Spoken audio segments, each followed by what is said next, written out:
Good morning student. आप सभी का एक बार फिर से स्वागत है आपके अपने चैनल ज्योग्राफी विद मुनीस पर। तो हम 11th क्लास ज्योग्राफी की फर्स्ट बुक का थर्ड चैप्टर रीड कर रहे हैं, पृथ्वी की आंतरिक संरचना। इसके फर्स्ट पार्ट की स्टडी हम कर चुके हैं। तो फर्स्ट पार्ट में हमने पढ़ा था कि जो पृथ्वी की आंतरिक संरचना है उसकी जानकारी हमें कहाँ से प्राप्त होती है। तो हमने दो प्रकार के स्रोतों के बारे में पढ़ा था। प्रत्यक्ष स्रोत थे कि जिनको डायरेक्ट हम देखकर पृथ्वी की आंतरिक संरचना के बारे में बता सके। दूसरे थे आपके इनडायरेक्ट सोर्स, अप्रत्यक्ष स्रोत की वो जो अनुमानों पर आधारित थे कि अनुमान लगाकर ही हम पृथ्वी की आंतरिक संरचना के बारे में जान सकते हैं। तो उनमें सबसे लास्ट में पढ़ा था हमने सिस्मिक वेव, भूकंपीय तरंगों के बारे में। आप कि जो पृथ्वी की आंतरिक संरचना है उसको जानने का सर्वाधिक विश्वसनीय स्रोत आपकी भूकंपीय तरंगे हैं। कि जो seismic wave are most authentic source to know about the internal structure of the earth. तो आज हम पढ़ेंगे अर्थक्वेक के बारे में। तो देखिए, अर्थक्वेक होता क्या है। सबसे पहले तो हम यही जानते हैं, अर्थक्वेक भूकंप। तो भूकंप दो शब्दों से मिलकर बना है, भू प्लस में कंप आपका। तो भू क्या होता है? भू होती है आपकी अर्थ, पृथ्वी, और कंप होता है कंपन या हिलना। तो दोनों को जोड़े तो क्या बनेगा? पृथ्वी का कंपन या पृथ्वी का हिलना ही आपका क्या कहलाता है? भूकंप कहलाता है। जो भूकंप है आपकी एक प्राकृतिक घटना होती है। तो देखिए, भूकंप आता क्यों है, क्या कारण है इसके उत्पन्न होने के, थोड़ा सा जान लेते हैं। कि जब पृथ्वी के अंदर चट्टानें टूटती हैं तो चट्टानें टूटने के कारण वहाँ से कुछ ऊर्जा निकलती है और उसी ऊर्जा से कुछ तरंगें उत्पन्न होती हैं जो सभी दिशाओं में फैलकर भूकंप लाती हैं आपकी। तो पृथ्वी में कंपन क्यों होता है, क्या कारण है कि पृथ्वी के अंदर कंपन होता है? तो देखिए, जो हमारी अर्थ है वो अलग अलग लेयर में बंटी हुई है। देखिए, आप देख सकते हैं जो सबसे ऊपर वाली वो क्रस्ट कहलाती है, उसके बाद जो उसके नीचे वाली वो मेंटल कहलाती है, उसके बाद जो बिल्कुल सेंटर वाली है वो आपकी कोर कहलाती है। तो हम बात करेंगे सबसे पहले ऊपर वाली की, क्रस्ट की, भूप्रपटी की और मेंटल। देखिए, जो क्रस्ट और जो मेंटल का अपर पार्ट है, ऊपरी भाग है, तो इन दोनों को मिलाकर एक लेयर बनती है, एक परत बनती है जिसे हम कहते हैं स्थल मंडल। तो उस स्थल मंडल की मोटाई है आपकी 200 किलोमीटर।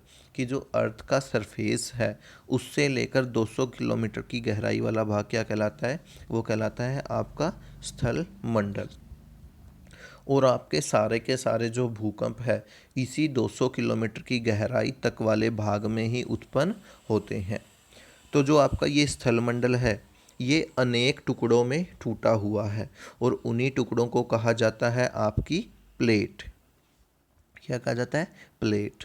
तो ये जो प्लेटें हैं ये इधर उधर मूव करती रहती हैं, इधर उधर संचालित होती रहती हैं। कि कभी तो ये एक दूसरे के आमने सामने आकर टकराती हैं, कभी एक दूसरे से टूटकर एक प्लेट दो भागों में अलग हो जाती है।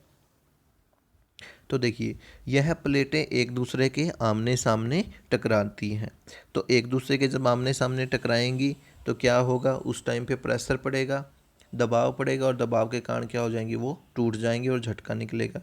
दूसरा क्या होता है, जब कोई प्लेट बीच में से टूट जाती है, एकदम से दूसरी दिशा में जाएगी तो वो भी झटके के साथ टूटेगी और वहाँ पर टेंशन आ जाएगा, खिंचाव आ जाएगा, तो उस दौरान भी वहाँ पर झटका उत्पन्न होता है। तो वहाँ पर क्या होता है, जब एक दूसरे से विपरीत दिशा में जाती है तो वहाँ पर दरार बन जाती है, और जो वो दरार होती है उसी में से जो ऊर्जा निकलती है, उसी ऊर्जा के निकलने से कुछ तरंगे उत्पन्न होती हैं और वही तरंगे आपकी क्या कहलाती हैं? भूकंपीय तरंगे कहलाती हैं आपकी। तो उसके बाद जानते हैं, अब देखिए कि भूतल के नीचे वह स्थान जहाँ से ऊर्जा निकलती है और भूकंप का आरंभ होता है। कि जो आपका धरातल, उसके नीचे वह स्थान जहाँ पर कहीं पर चट्टानें टकराई हैं या टूटी हैं, तो वहाँ पर क्या होगा? ऊर्जा निकलेगी और भूकंप का आरंभ होता है। उसे कहा जाता है origin point of earth quake. तो वो क्या कहलाता है? वो कहलाता है आपका फोकस या हाइपो सेंटर। तो सबसे पहले उद्गम केंद्र का निर्माण होता है जहाँ से भूकंप की उत्पत्ति होती है। उसके बाद यहाँ से जो आपकी वेव्स हैं या तरंगे हैं वो चलती हैं आपके धरातल की तरफ। यहाँ से किस तरफ जाएंगी? धरातल की तरफ। तो अर्थ के ऊपर या धरातल के ऊपर वह बिंदु जहाँ पर ये तरंगे सबसे पहले पहुँचती हैं कि point of surface that is over focus, कि जो उद्गम केंद्र के सबसे पास वाला बिंदु होता है जहाँ पर इन तरंगों को सबसे पहले महसूस किया जाता है वह कहलाता है आपका एपिसेंटर या अधिकेंद्र। कि उद्गम केंद्र के डायरेक्ट आप कह सकते हो कि 90 डिग्री के एंगल पर धरातल पर वह बिंदु जहाँ सबसे पहले भूकंप को महसूस किया जाता है वो क्या कहलाता है? ईपी सेंटर या अधिकेंद्र कहलाता है। तो सबसे पहले भूकंप को यहीं महसूस किया जाएगा। सबसे ज़्यादा भूकंप से नुकसान इसी क्षेत्र में होगा। फोकस या उद्गम केंद्र के सबसे नज़दीक का पॉइंट यही होगा और सबसे तेज़ भूकंप के झटके भी इसी स्थान पर आते हैं आपके। जैसे जैसे इससे दूरी बढ़ती जाएगी तो आपका जो भूकंप है उससे होने वाले नुकसान की मात्रा भी कम होती जाएगी। तो जो ओरिजिन पॉइंट है, ओरिजिन पॉइंट ऑफ अर्थक्वेक वो क्या कहलाता है? फोकस। जो point of surface that is over focus, की जो उद्गम केंद्र के धरातल के बिल्कुल पास का बिंदु है वो क्या कहलाता है? वो कहलाता है आपका अधिकेंद्र। तो देखिए जो सभी प्राकृतिक भूकंप हैं पृथ्वी के धरातल से 200 किलोमीटर तक की गहराई वाले भाग में आते हैं। इस भाग को स्थलमंडल कहा जाता है। जब हम अर्थ की लेयर के बारे में पढ़ेंगे कि अर्थ अलग अलग लेयर है तो उसमें हम जो लिथोस्फीयर है इसकी डीपली स्टडी करेंगे कि ये किस किस से मिलकर बना हुआ है आपका। उसके बाद जो जिस यंत्र से भूकंपीय तरंगों को मापा जाता है, कि जो भूकंपीय तरंगों को जिस भी पैमाने से या जिस उपकरण से मापा जाता है वो क्या कहलाता है? वो है आपका सिस्मोग्राफ। जो सिस्मोग्राफ है इसके ऊपर 3 तरंगी जो अलग अलग भूकंपीय तरंगे रिकॉर्ड होती हैं, कि 3 तरह की अलग अलग भूकंपीय तरंगे रिकॉर्ड होती है। तो सबसे पहले जो रिकॉर्ड होती है वो होती है आपकी पी वेव्स। उसके बाद आती हैं एस वेव और सबसे लास्ट में आती हैं आपकी एल वेव। तो हम इन्हीं तीनों तरंगों के बारे में डीपली पढ़ेंगे। तो देखिए जब भी भूकंप आता है आपने भी कभी महसूस किया होगा तो स्टार्टिंग में बिल्कुल हल्के और कमज़ोर कंपन आते हैं, कि बिल्कुल हल्के और कमज़ोर झटके लगना शुरू होते हैं। उन्हीं झटकों को कहा जाता है पी तरंगे। तो सबसे पहले कौन सी तरंगे आती हैं? पी तरंगे आएंगी। उसके 2 से 3 मिनट के बाद कंपन रुक जाता है और फिर से शुरू हो जाता है 2 से 3 मिनट के बाद, और पहले से कुछ तेज़ और अधिक शक्तिशाली झटके लगना शुरू हो जाते हैं। वो कहलाती हैं आपकी एस तरंगे। तो उसके बाद कुछ समय बाद वही 2 से 3 मिनट के बाद में जो मुख्य कंपन आने शुरू हो जाते हैं, लंबे कंपन आते हैं और मुख्य होते हैं जो सबसे विनाशकारी होते हैं, और उन्हीं कंपन को कहा जाता है आपकी एल तरंगे। तो हम इन्हीं तरंगों के बारे में स्टडी करेंगे। चलिए अब बात करते हैं भूकंपीय तरंगों की, अर्थक्वेक वेव्स।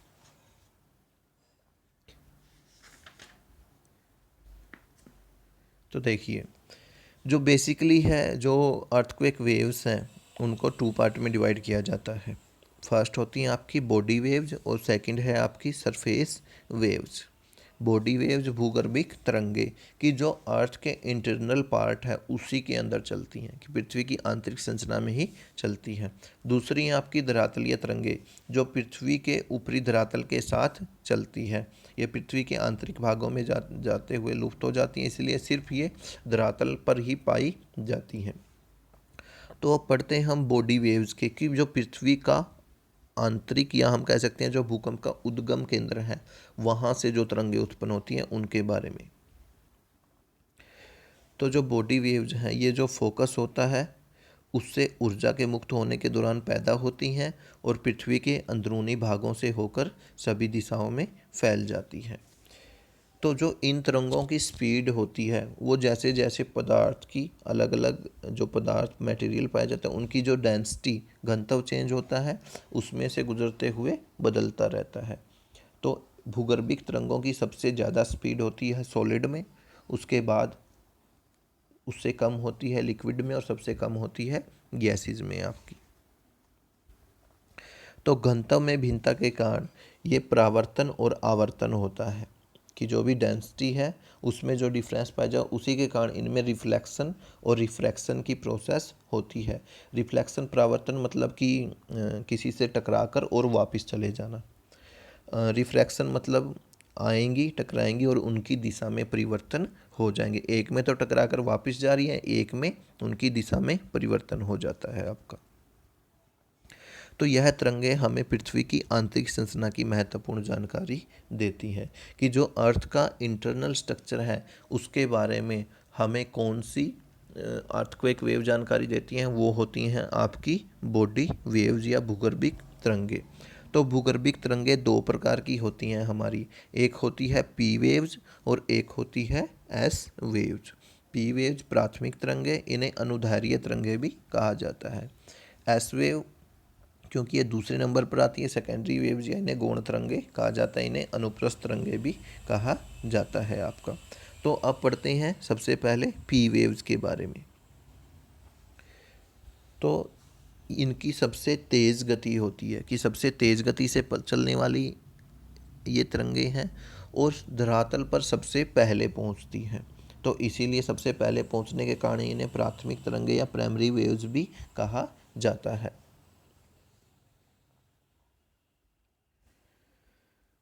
नेक्स्ट है आपका तीनों प्रकार के माध्यमों में से गुजरने वाली हैं कि it can cross all medium solid liquid and gases. तो जो पी वेव्स हैं ये तीनों प्रकार के माध्यमों में से, ठोस में से, द्रव और गैस, तीनों में से गुजर सकती हैं। तो इनकी एवरेज स्पीड है, औसत गति होती है 8 किलोमीटर प्रति सेकंड। तो ये किसके जैसे बिहेव करती हैं, ये करती हैं आपके ध्वनि तरंगों की तरह चलती हैं कि जैसे आपकी साउंड वेव चलती है ना उसी तरह से ये चलती हैं कि ये जिस दिशा में जा रही होती हैं, कि जो पी वेव या जिस दिशा में जा रही होती हैं उसी दिशा में जो पदार्थ के कणों को मूव करती है, पदार्थ के कणों को अपने साथ उसी दिशा में लेकर जाती हैं ये। तो उस कारण क्या होता है, जो चट्टानों में संपीड़न और विस्तार होता है कि जो उनमें कंप्रेशन होना शुरू हो जाता है और एक्सपेंशन होना शुरू हो जाता है कि जिस दिशा में ये जा रही है उसी दिशा में ये पदार्थ पर दबाव डालती है। इससे क्या होता है, पदार्थ में संपीड़न कंप्रेशन भी होता है और उसमें विस्तार होना भी शुरू हो जाता है। तो देखिए ये आपकी भूकंपीय तरंगे हैं, ये इनके संचरण की दिशा है उस तरफ जा रही हैं, तो पदार्थ के कणों में भी उसी तरह से मूवमेंट होता है। तो उसके कारण क्या होता है, कहीं पर तो वहाँ पर चट्टानों में कंप्रेशन हो जाता है, वो एकदम से मतलब कि संपीड़न हो जाती है, एकदम से आप कह सकते हो कि एक दूसरे के बिल्कुल पास आ जाती हैं। कहीं पर क्या होता है, उनका विस्तार हो जाता है, एकदम से एक दूसरे से दूर चली जाती हैं। तो इसी संपीड़न और विस्तार से चट्टानें टूट जाती हैं और उनमें दरारें उत्पन्न हो जाती हैं। तो ये थी आपकी पी वेव्स। नेक्स्ट बात करते हैं आपकी एस वेव्स पर।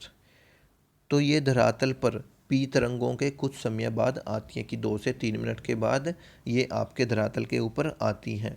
तो पी के बाद आती हैं, दूसरे नंबर पर आती है, तो इसीलिए इन्हें सेकेंडरी वेव्स या गौण तरंगे भी कहा जाता है। तो ये तरंगे केवल ठोस माध्यम में से गुजरती हैं और तरल भाग में लुप्त हो जाती हैं कि it can not go through the liquid medium, कि जो तरल भाग में जाते ही ये लुप्त हो जाते हैं और ठोस भाग में से ही सिर्फ ये गुजर सकती हैं। तो इनकी जो एवरेज स्पीड है वो है 4 किलोमीटर प्रति सेकंड। तो ये प्रकाश तरंगों की तरह चलती हैं। It can travel like light wave, जो प्रकाश तरंगे हैं उनकी तरह से ये चलती हैं। तो जिस दिशा में ये जा रही होती हैं उसी दिशा के 90 डिग्री के कोण पर कणों को मूव करती हैं। देखिए पहले वाली क्या थी, पी वेव्स, जिस दिशा में जा रही थी उसी दिशा में आपके जो पदार्थ के कण थे उनको मूव कर रही थी। लेकिन ये क्या है, जिस दिशा में जा रही है उसके 90 डिग्री के एंगल पर जो पदार्थ के कण हैं उनको मूव करती है। तो यह जिस पदार्थ से गुजरती है उसमें उभार और गर्त बनाती है, क्योंकि जो जिस दिशा में जा रही है ऊपर की तरफ भी 90 डिग्री का एंगल, नीचे की तरफ भी, कभी ऊपर की तरफ उठेगी कभी नीचे की तरफ जाएगी, तो इसीलिए वहाँ पर उभार और गर्त का निर्माण होता है। तो देखिए ये संचरण की दिशा है, इनकी जाने की दिशा है। तो इस तरह से जाने की दिशा के कभी ऊपर की तरफ कभी नीचे की तरफ उभार होता है और इसीलिए यहाँ पर उभार और गर्त का निर्माण होता है। तो जो आपका सिस्मोग्राफ है उस पर पी वेव्स के बाद ये तरंगे नोट की जाती हैं। तो इन्हीं पी और एस तरंगों को पृथ्वी की आंतरिक तरंगे भी कहा जाता है, क्योंकि ये तरंगे भूकंप के जो मूल था, जो उद्गम केंद्र था, वहाँ से उत्पन्न होकर धरातल तक चलती हैं और जो पृथ्वी के आंतरिक संरचना के बारे में हमें महत्वपूर्ण जानकारी प्रदान करती हैं। तो देखिए एक बार देखते हैं ये कैसे मूव होती हैं। सबसे पहले देखिए पी वेव्स चली हैं, तो जिस दिशा में ये जा रही हैं पदार्थ के कणों में उसी दिशा में मूव कर रही हैं। अब देखिए एस वेव आई है कि जिस दिशा में जा रही हैं उसकी 90 डिग्री के एंगल पर जो पदार्थ के कणों को मूव कर रही है। दोबारा देखिए बार, पहले आई है पी वेव्स, अब उसके बाद आई हैं आपकी एस वेव्स। तो इनके संचलन से, इनके चलने से आपको पता हो गया, लग गया होगा कि पदार्थ किस तरह से मूव करता है। तो नेक्स्ट है हमारा अब जो तीसरे तरह की आपकी वेव्स हैं। तो हम बॉडी वेव्स के बारे में पढ़ चुके हैं, अब पढ़ते हैं धरातलीय तरंगों के बारे में, सरफेस वेव्स के बारे में। तो इन्हें लव वेव्स या लॉन्ग वेव्स भी कहा जाता है, इसलिए इन्हें क्या एल वेव कहा जाता है। तो जो आपकी धरातलीय तरंगे हैं, सरफेस वेव्स हैं, इनकी खोज की थी AEH लव। AEH लव एक वैज्ञानिक थे, उन्होंने की थी, तो उनके नाम पर ही इन्हें लव वेव भी कहा जाता है। तो जब पी और एस वेव उद्गम केंद्र से आकर ऊपर धरातल पर टकराती हैं, तो धरातलीय चट्टानों के साथ टकराने से एक नई तरंग पैदा होती है और वही कहलाती है आपकी एल वेव्स। तो यह तरंग धरातल के साथ साथ चलती है, इसीलिए इन्हें धरातलीय सरफेस वेव्स कहा जाता है। पी और एस के बाद यह उत्पन्न होती है और यह तीनों माध्यमों में से गुजर सकती है। देखिए हमने पढ़ा था कि जो पी वेव्स थी it can cross all medium, second थी आपकी S wave, it can cross only solid material या solid medium, and third L waves, it can cross all medium. तो जो पी है और जो एल है ये तीनों माध्यमों में से गुजर सकती है, ठोस में से भी, द्रव में से भी और गैस में से भी। दूसरी जो आपकी एस वेव है वो सिर्फ सॉलिड में से ही गुजर सकती है, लिक्विड में वो ख़त्म हो जाती है। तो जो एल वेव है ये सबसे ज़्यादा विनाशकारी होती हैं, इसी के कारण जो आपकी चट्टानें हैं वो विस्थापित हो जाती हैं, इमारतें गिर जाती हैं, जान माल की सबसे अधिक हानि इन्हीं की वजह से होती है। तो यह तरंगे अधिकेंद्र से चलकर, तो अधिकेंद्र के बारे में क्या पढ़ा था हमने, कौन सा होता है अधिकेंद्र, कि उद्गम केंद्र के धरातल के सबसे पास वाला पॉइंट क्या कहलाता है आपका, अधिकेंद्र कहलाता है, कि point of surface that is over focus is called epicentre या अधिकेंद्र। तो अधिकेंद्र से चलकर यह पूरी पृथ्वी का चक्कर लगाती हैं, कि भूकंप की जहाँ धरातल पर पहुंचा वहाँ से ये पूरी पृथ्वी का चक्कर लगाएंगी और वापस अधिकेंद्र पर ही आती है, पूरी पृथ्वी का चक्कर लगाएंगी, वापस उसी स्थान पर पहुंच जाएंगी। तो इसीलिए यह सबसे ज़्यादा दूरी तय करती हैं। तो सबसे ज़्यादा दूरी तय करने के कारण ही इन्हें लंबी तरंगे या लॉन्ग वेव भी कहा जाता है। इनकी एवरेज स्पीड होती है आपकी 3.5 किलोमीटर पर सेकेंड। तो ये थी आपकी दो तरह की तरंगे, दो तरह की जो हमने पढ़ी, पहले पढ़ी थी बॉडी वेव्स भूगर्भिक तरंगे, उसके अंतर्गत दो प्रकार की तरंगे पढ़ी थी, पी वेव्स और एस वेव्स। तो दूसरी हमने पढ़ी धरातलीय तरंगे और इनके अंतर्गत हमने पढ़ी है एल वेव्स। तो नेक्स्ट टॉपिक है हमारा भूकंपीय छाया अक्षेत्र।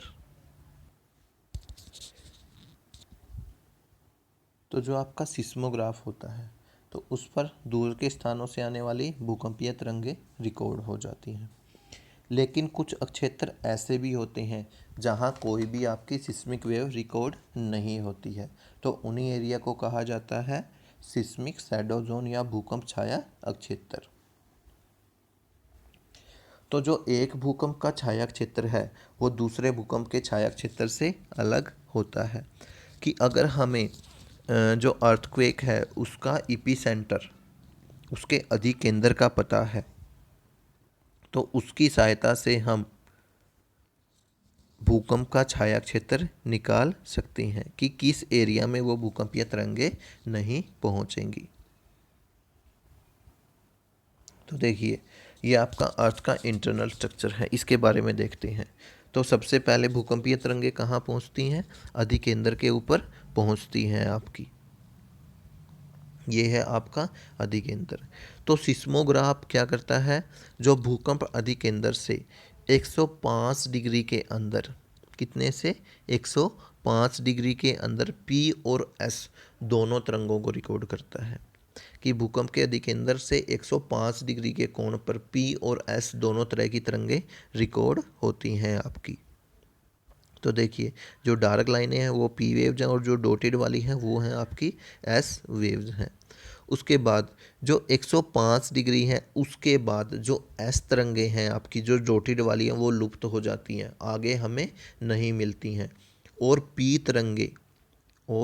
पी तरंगे कुछ दूरी के बाद दोबारा से हमें प्राप्त होती हैं। तो इसका मुख्य कारण क्या है? इसका कारण है कि जो 2900 किलोमीटर की गहराई है आपकी अर्थ की, वहाँ पर अर्थ के अंदर पदार्थ द्रव अवस्था में पाए जाते हैं। तो एस तरंगों की हमने प्रॉपर्टी पढ़ी थी, उनकी विशेषता थी कि जो एस तरंगे हैं द्रव भाग में या लिक्विड में जाते ही लुप्त हो जाती हैं। तो इससे हमें पता चलता है कि इससे आगे एस तरंग जा ही नहीं रही है।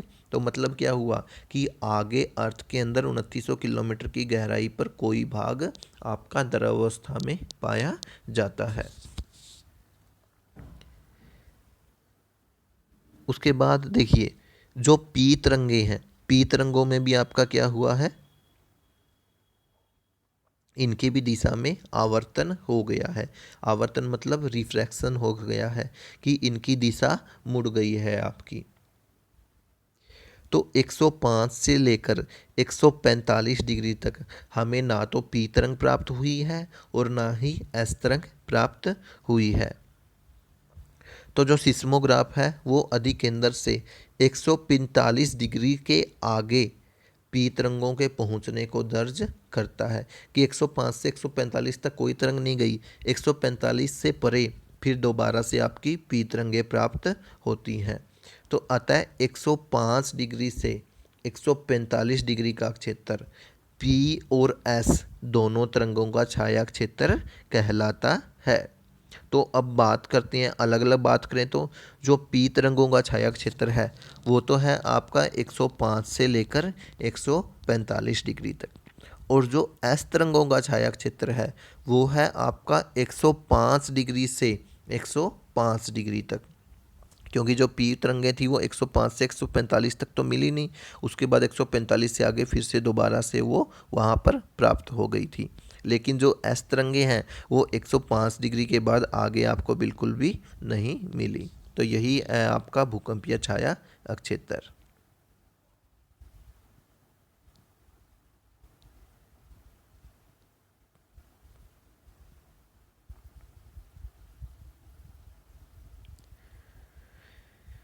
तो देखिए, सबसे पहले 105 डिग्री के अंदर पी और एस दोनों को रिकॉर्ड करता है।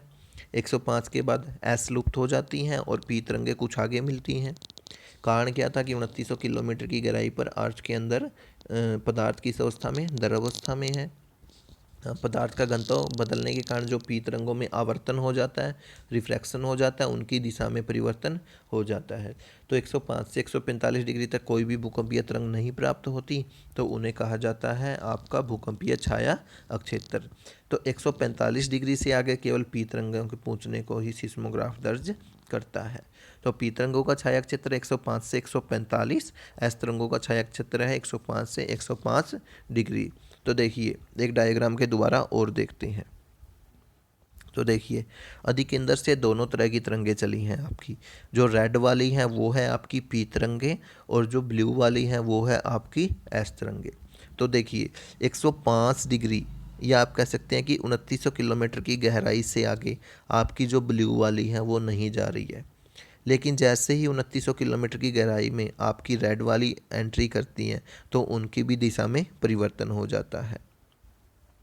तो जो बीच वाला पार्ट है 105 से 145 वाला, वो कहलाएगा आपका भूकंपीय छाया अक्षेत्र।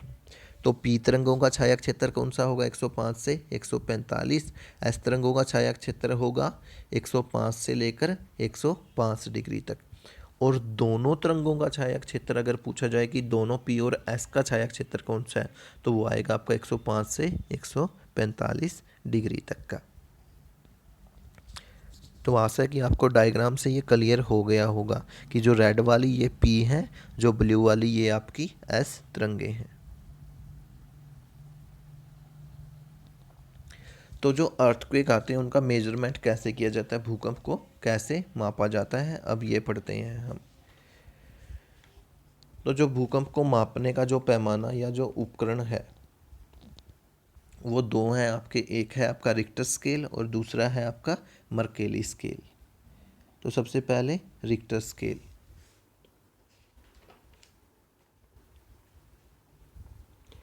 तो जो रिक्टर स्केल है आपका, इसकी ये पैमाना दिया था आपका CF रिक्टर ने 1935 में। तो उन्हीं के नाम पर इसका नाम रखा गया है रिक्टर स्केल। तो ये भूकंप की तीव्रता मापता है। भूकंप की तीव्रता कि जब भूकंप आता है उसके दौरान जो भी भूकंपीय तरंगे पैदा होती हैं उनका परिमाण या उनकी ऊर्जा का मापन करता है कि कितनी ज़्यादा एनर्जी उनसे प्राप्त हुई है आपकी। तो इस पैमाने पर 0 से 10 तक के मापन अंक होते हैं, कि 0 से 10 तक के मापक अंक होते हैं। जब भी अर्थक्वेक आता है तो उन्हीं में से कोई अंक दिया जाता है। तो जो इस पैमाने का प्रत्येक अंक होता है, मान लीजिए 1 है, उसके बाद 2 है, उसके बाद 3 है, तो हर अंक जैसे 1 से अगर 2 पे जाएंगे तो वो पिछले अंक की तुलना में 10 गुना अधिक ऊर्जा को प्रदर्शित करता है। और मुख्यतः जो आज के समय में भूकंप मापा जाता है वो रिएक्टर स्केल पर ही मापा जाता है। कि कहीं भी जब भी अर्थक्वेक आएगा तो आप जैसे टीवी वगैरह पर देखते हैं तो सबसे पहले ये बोलते हैं कि 4.5 रिएक्टर स्केल पर भूकंप आया है। तो क्या मापी गई है वहाँ पर, उसकी तीव्रता या ऊर्जा को मापा जाता है। दूसरा है आपका मर्केली स्केल। तो जो मर्केली स्केल है इसको बनाया था आपके एक इटली के भूकंप वैज्ञानिक थे मर्केली, उनके द्वारा 1905 में बनाया गया था और उन्हीं के नाम पर इसका नाम रखा गया है मर्केली स्केल। तो यह आघात की तीव्रता मापता है। आघात मतलब हानि, कि भूकंप के बाद किसी एक क्षेत्र में जो प्रत्यक्ष हानि हुई है कि उसको जाकर देखा जाता है कि कितनी हानि हुई है, उसके बाद ही इसकी जो अंक है वो निर्धारित किया जाता है। तो इस पैमाने के ऊपर 1 से 12 तक के मापक अंक होते हैं। तो देखिए रेक्टर स्केल पर होते हैं 0 से 10 तक के, और मर्केली स्केल पर होते हैं 1 से 12 तक के अंक होते हैं। तो जो रेक्टर स्केल पर है वहाँ से लगभग 8 रिएक्टर स्केल से अधिक तीव्रता के भूकंप कम आते हैं, कि साल में 1 या 2 आते हैं। वरना पृथ्वी पर हर समय कहीं ना कहीं छोटे मोटे भूकंप के झटके महसूस किए जाते हैं। तो अब पढ़ते हैं भूकंप के प्रकारों के बारे में कि कितने प्रकार के भूकंप आते हैं। तो सबसे पहला है आपका, वो है विवर्तनिक भूकंप, टेक्टोनिक भूकंप, की जो प्लेटें हैं उन्हीं के टकराने से, कि जो भूकंप किस कारण आते हैं, जो भ्रंशतल या जो दरारें थी उनके किनारों पर चट्टानों के सरक जाने से या एक दूसरे के साथ टकराने से जो भूकंप उत्पन्न होते हैं उन्हें कहा जाता है टेक्टोनिक या विवर्तनिक भूकंप। दूसरे हैं आपके ज्वालामुखी भूकंप, कि जब भी ज्वालामुखी विस्फोट होता है, एकदम से विस्फोट के साथ फटता है, तो उस विस्फोट के कारण भी अर्थ के अंदर कंपन उत्पन्न होती है और उसे ही कहा जाता है वोल्केनिक अर्थक्वेक। नेक्स्ट है आपके नियात भूकंप, कोलैप्स अर्थक्वेक, कि जो आपके खनन होती है, माइंस होती हैं, कभी कभी उनके अंदर से अत्यधिक मात्रा में जब चट्टानें निकाल ली जाती हैं तो उनकी छतें क्या हो जाती हैं, कमज़ोर हो जाती हैं और वो छतें एकदम से नीचे की तरफ गिर जाती है, जिसके कारण भूकंप के हल्के झटके भूकंप महसूस किए जाते हैं और उन्हें ही कहा जाता है आपका कोलैप्स अर्थक्वेक। नेक्स्ट है आपका एक्सप्लोजन अर्थक्वेक, जो विस्फोट भूकंप, जो परमाणु और रासायनिक विस्फोट किए जाते हैं, कि भूमि के अंदर उन पदार्थों को दबा दिया जाता है, उसके बाद उनमें ब्लास्ट किया जाता है, तो उससे भी भूमि में कंपन उत्पन्न होती है और झटके महसूस होते हैं, उन्हें ही कहा जाता है विस्फोट भूकंप। नेक्स्ट है आपका बांध जनित भूकंप, रिजर्वायर अर्थक्वेक, कि जो बड़े बड़े बांध होते हैं उनके अंदर पानी को स्टोर कर लिया जाता है, रोक लिया जाता है, तो वहाँ की जो नीचे वाली भूमि होती है, धरातल होता है, उसके ऊपर उस पानी का दबाव ज़्यादा बढ़ जाता है और उस दबाव बढ़ने के कारण कभी कभी वो धरातल नीचे की तरफ बैठ जाता है और एकदम से झटका महसूस होता है, और वही कहलाते हैं आपके रिजर्वायर अर्थक्वेक। तो ये थे आपके टाइप ऑफ अर्थक्वेक। अब बात करते हैं भूकंप के प्रभाव क्या पड़ते हैं, क्या क्या प्रभाव पड़ते हैं भूकंप के। सबसे पहला तो जब भी भूकंप आता है आप भी महसूस करते हो कि भूमि का हिलना, आपकी भूमि हिलने लग जाती है। धरातलीय विसंगतियाँ हो जाती हैं कि धरातल का कोई भाग नीचे धंस जाता है, कोई भाग ऊपर उठ जाता है, कहीं पर दरारें आ जाती हैं आपकी। नेक्स्ट है आपका भूस्खलन, लैंडस्लाइडिंग और पंखस्खलन। तो देखिए जो पर्वतीय भाग होते हैं, पर्वतीय उच्च भाग से जब बड़ी मात्रा में सामूहिक रूप से जो चट्टानें होती हैं या जो मलबा होता है वो नीचे गिरता है, तो वो कहलाता है आपका भूस्खलन, लैंडस्लाइडिंग, कि जो पर्वतीय भागों से ढाल के अनुसार बड़ी मात्रा में जब भी झटका लगता है तो वहाँ से वो चट्टानें या मलबा एकदम से नीचे की तरफ आता है और वही कहलाएगा आपका लैंड स्लाइडिंग। तो दूसरा है पंखस्खलन, कि जब पर्वतीय क्षेत्रों में ज़्यादा बारिश हो जाती है, बारिश होने की वजह से जो वहाँ की चट्टानें होती है या जो वहाँ पर जो भी मिट्टी वगैरह के कण है वो उस पानी को अपने अंदर स्टोर कर लेते हैं। स्टोर करने से क्या होता है, उनका भार बढ़ जाता है और जब भी अर्थक्वेक आता है तो झटके के कारण और भार के कारण वो नीचे की तरफ सरक जाते हैं। तो इसी कारण से इसे कहा जाता है पंखस्खलन। अगर पानी की मात्रा है उसमें तो पंखस्खलन, अगर पानी नहीं है तो वो कहलाएगा आपका भूस्खलन।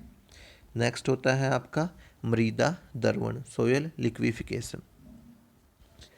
यह तब होता है कि जब जल से, जैसे बारिश हुई थी, जल से संतृप्त मिट्टी थी कि पूरी तरह से पानी उसके अंदर भरा हुआ था और उसके कण अपनी अक्षमता खो दें, अपनी क्षमता खो दे, मतलब कि वो सॉलिड फॉर्म से लिक्विड फॉर्म में चेंज हो जाएं, कि ठोस से तरल अवस्था में बदल जाएं। तो इससे क्या होता है, वो सारा का सारा नीचे की तरफ बह जाता है, या वो अगर इमारतों के नीचे हैं, पुल झुक जाते हैं, आपकी इमारतें टूट जाती हैं। जैसे ये नदी के किनारे आम बात होती है, आप देखते हैं ना कि कई बार जब एकदम से वहाँ पर नदी कटाव करती है, आसपास वाली बिल्डिंग गिर जाती हैं, पुल गिर जाती हैं, तो वहाँ पर होती है मृदा द्रवण की क्रिया। नेक्स्ट होता है एवलांच या हिमस्खलन, किसी ढलान वाली सतह, कि कोई भी ढलान वाली ढाल है, वहाँ पर से जो बर्फ़ की एक बहुत बड़ी राशि का ढाल के अनुसार नीचे की ओर तेज़ी से बहना क्या कहलाएगा, हिमस्खलन कहलाता है। तो यह मुख्यतः आपकी उन क्षेत्रों में होता है जहाँ पर जो आपके पर्वत हैं वो बर्फ़ से ढके रहते हैं। नेक्स्ट है आपका धरातलीय विस्थापन। उसके बाद होता है आपका बांध व तटबंधों के टूटने से बाढ़ें आ जाती हैं, कि जब भूकंप आता है तो जो बांध थे या रिजर्वायर थे उनके जो किनारे हैं उनमें दरारें आ जाती हैं, दरारें आने से पानी रिसने लग जाता है और उसी के कारण क्षेत्रों में बाढ़ आ जाती है। नेक्स्ट क्या प्रभाव पड़ता है, आग लग जाती है, कि अनेक क्षेत्रों में क्या, जैसे गैस की पाइप वगैरह वो टूट जाती हैं, वहाँ पर भूकंप के कारण फिर आग भी लग जाती है। इमारतें टूट जाती हैं, आपके ढांचे ध्वस्त हो जाते हैं, वस्तुएं गिरती हैं। जब भी भूकंप आता है आप भी महसूस करते हैं, घर के अंदर जो रसोई में सामान रखा तो वो भी हिलने लग जाता है, नीचे गिर जाता है। नेक्स्ट है आपका सुनामी। अब पढ़ते हैं हम थोड़ा सा सुनामी के बारे में। तो सुनामी क्या है? सुनामी आपकी जापानी भाषा का एक शब्द है। तो जब भूकंप का केंद्र महासागरीय तली के नीचे होता है, कि जब भूकंप का केंद्र कहाँ है आपका, महासागर की जो तली है उसके नीचे हो, तो भूकंप की तीव्रता क्या हो जाती है? अधिक हो। कि केंद्र का है महासागर के नीचे है और भूकंप की तीव्रता अधिक हो, तो उन भूकंपीय तरंगों से क्या होता है? समुद्र के अंदर ऊंची और तीव्र लहरें उत्पन्न होती हैं और उन्हीं लहरों को कहा जाता है आपका सुनामी। तो 5 से अधिक रिएक्टर स्केल वाले भूकंप विनाशकारी माने जाते हैं। कि 5 से अधिक रिएक्टर स्केल पर अगर भूकंप है तो वो विनाशकारी माना जाता है। तो रिएक्टर स्केल पर 8 से अधिक तीव्रता वाले भूकंप आने की संभावना बिल्कुल कम होती है। तो ये था आपका टॉपिक आज का, अर्थक्वेक। आशा है आपको अच्छे से समझ में आया होगा। तो जल्दी मिलते हैं इस चैप्टर के थर्ड पार्ट के लिए। तब तक के लिए थैंक यू।